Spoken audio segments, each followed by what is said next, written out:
Good morning guys, dito tayo ngayon sa motor pole. Ayusin natin yung ating alternator kasi hirap magkarga yung alternator guys. Hindi na kaya mag-start pag namatay na siya guys. So ang ginawa kasi ng electrician to dati, pinagsama yung R at saka L guys sa ating output sa alternator, kaya hindi talaga sa safety guys, kasi ang mangyayari dun, pwede naman po ipagsama yung L at saka R guys, kasi yan yung output para magkakarga na yung ating alternator papunta sa battery. Pero katagalan guys, sisirain talaga niya yung ating alternator, yung sa ilalim yung mga diode nga guys.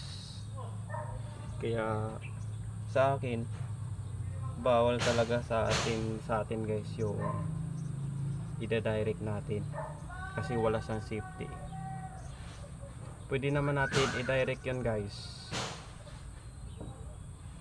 pagsama, pero lagyan natin ng ilaw guys, para yung ating alternator guys, safety siya. So yun guys, tara guys, samahan nyo ako sa pag-aayos. Ito na guys, yan o, yan ang ating alternator. Siguro sira na yung diode dito guys, kasi hindi siya nagkakarga eh. So yung ginawa ng ating electrician dati, kasi galing to ng Isabela guys eh, Isabela, San Ildefonso.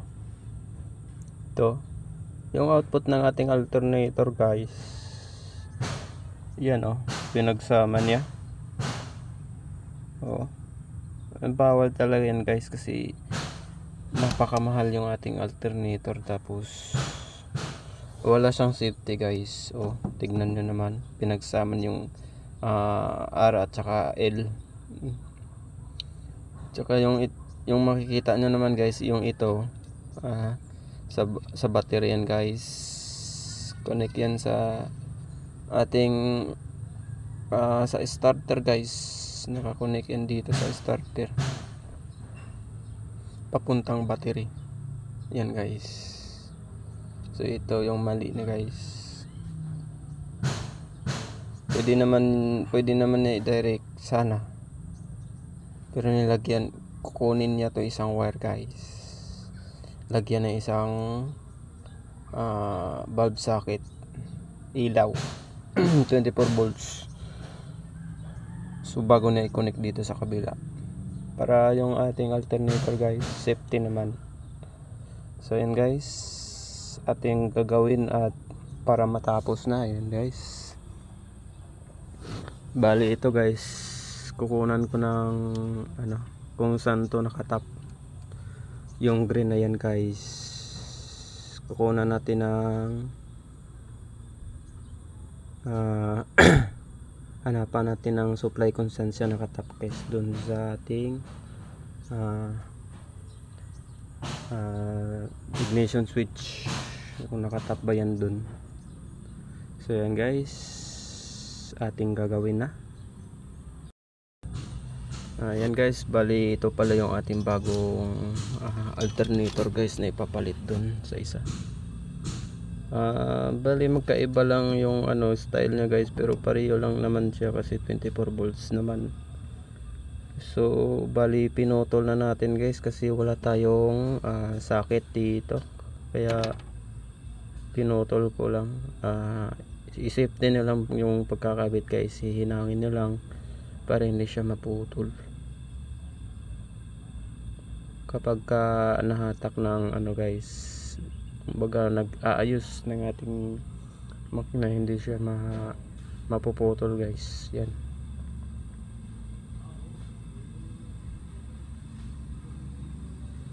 So bali yung ating pulley guys, maliit lang, pero pareho lang naman yung size ng armor niya guys, yung sa belt niya.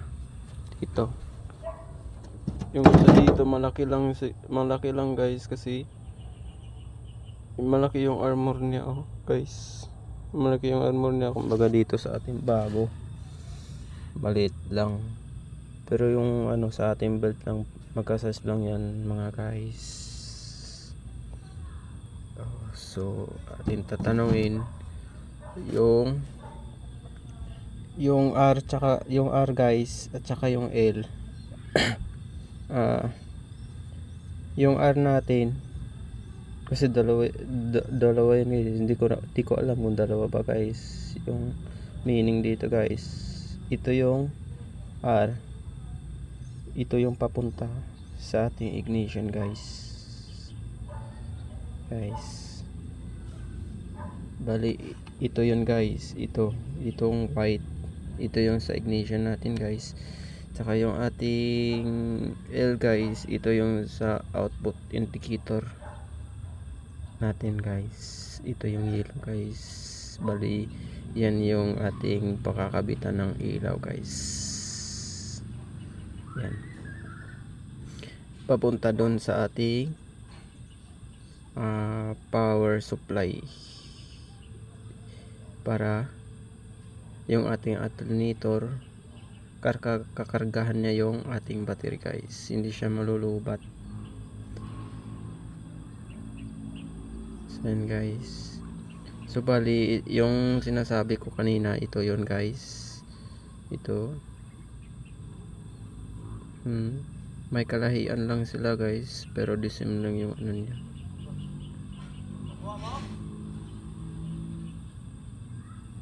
Ito yung ano natin guys, power volts, baka supply natin sa ating alternator para gumana yung ating output indicator.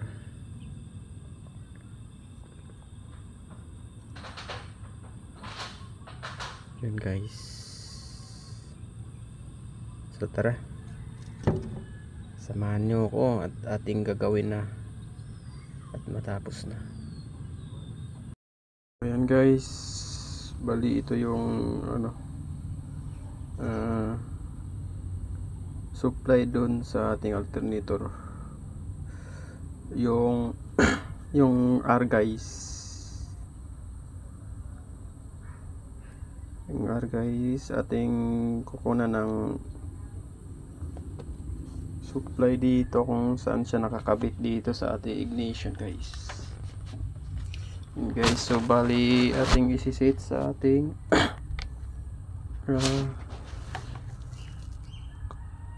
continuity ohms dito sa buzzer niya guys, kasi tututunog yan guys kung tama yung routing wire natin i-check dito sa ating ignition guys, dyan sa ilalim. So pag ating i-short yan guys, dito tutunog yan guys. Yan guys, so ating kukunin yung sak.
Ayan guys, dito na. Sana natin makina.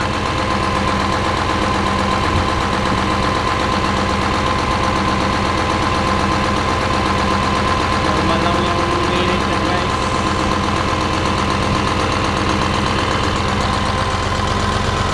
Ating i-check yung putay. Ating battery kung nagkakarga ba yung ating alternator.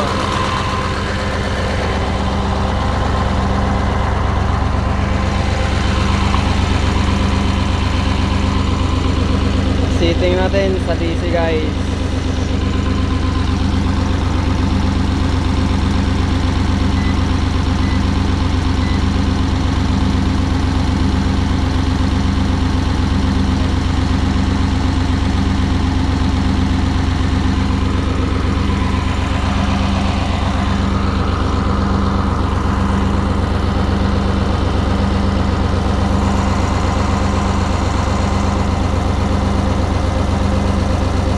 Guys, 27.3. Oh, siya guys, nagkakarga siya guys. Okay na yung ating trend guys.